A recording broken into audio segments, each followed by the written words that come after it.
Here we are in section 2-2 with exercises 26 through 31. Here are the reminders of how addition happens, the steps to go through for that, and subtraction. Notice we have some other things like the strongest on top and the strongest one wins that are added where we don't have to do it with the addition. All right, let's do this. So 26, 2/5 plus 1/3.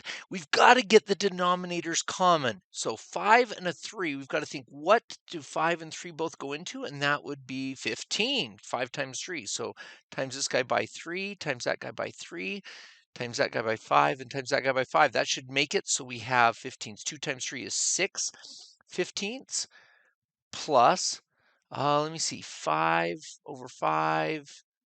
That's 5 15ths, yes. So 6 15ths plus 5 15ths. We add the numerators now, which is 11 15ths. And do we need to carry it all? Nope. Looks simplified to me. Excellent. Let's try the next one. Number 27, 1/4 plus 3/8. Now let's look, can 4 and 8 both go? Oh, 4 goes into 8. 8 is a multiple of 4. So if we times this guy by 2 and times that guy by 2, we're going to have 2 8s. We just changed that into something with an 8s plus 3 8s. That makes it 5 8s. And remember, we add the numerators and then simplify if we can. 5 8s does not simplify at all. Okay, number 28, 5/6 minus 3/8.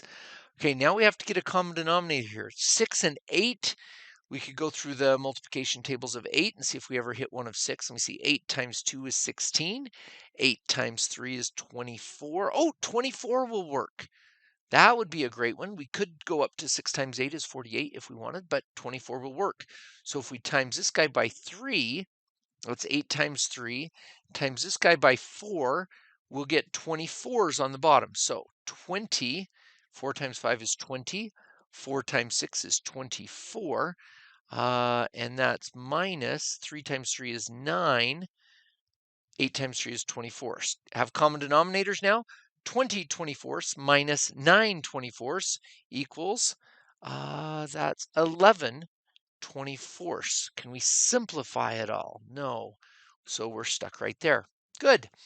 The next one, number 29, 3/8 plus 7/12. Now we're getting up to, let's use prime factorization on this one, see what it is. If we break down 8 into 2 times 4, and that's a 2 times a 2, and 12 is a 2 times a 6, and that's a 2 times a 3. So we get 2 2s and a 3 over here. Let's write it down so we can see what's going on. So there's that, and there's 2 times 2 times 3. If we try to make this least common denominator here out of prime factorization, we're going to use 3 2s. 2, 2, 2. Okay, there's 2 2s. We don't need that many, but we do need a 3. Remember, you pick the biggest set of 2s and the biggest set of 3s. So this guy ends up being a 24 again. Oh, just like number 28. We're going to use a 24. So now that we have that, let's work to take 3/8 plus 7/12. And now that we know we're going to go to 24, let's go ahead and do that. What are we going to times by? We're going to times by 3 here and times by 2 here. 2 over 2 and 3 over 3. So 3 times 3 is 9 24ths plus 7 times 2 is 14 24ths. Let me see, 9 plus 14 is 23 24ths. We don't need to carry it all. So there we have it. Good. Okay, number 30. 2 3/4. Let's stack them on top of each other like this. 2 3/4 plus 7 1/6. Okay, let's get the common denominators. In this case, common denominator between a 4 and a 6. Let me see, 4 times 2 is 8, 4 times 3 is 12. Oh, and 6 times 2 is 12, so we can do it just like that. If we take and times this by, let's do it with a different color here, times by 3, that'll make a 12 on the bottom. We get 9 12ths. And if we times by 2, 2 over 2, that gives us 2 12ths. So notice what we have just done. We have just made this guy 2 and 9/12, because 9/12 is the same as 3/4, and 7 and 2/12, which is the same as 7 and 1/6. So now that we've got a common denominator, we can kind of ignore that section. So now let's add it. 9/12 plus 2/12, that's 11/12. We just added that column. Now 2 plus 7 is 9. We don't need to carry, don't need to borrow. 9 and 11/12. Fantastic. Okay, next one. Ooh, 5 and 5/7 minus 3 and 2/3. Now, remember, this is subtraction, so we got to do the strongest on top. So which one's stronger, the 5 or the 3? Well, definitely the 5. So 5 and 5/7 minus 3 and 2/3.